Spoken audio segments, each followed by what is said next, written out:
launched the Wellbeing Plan for Powys, and it's very important to us. It's all of us trying to work together for the long term until at least 2040 to try and make sure that everybody has a good life in all aspects of life, really. They enjoy their environment, they feel safe, they feel well, they feel happy, and they feel contented.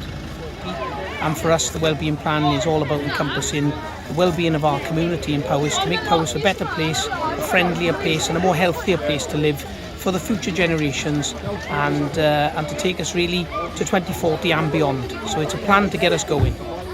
For all of us, we want to live our lives to the full, and this plan, I hope, will help us all to do that as best as we possibly can.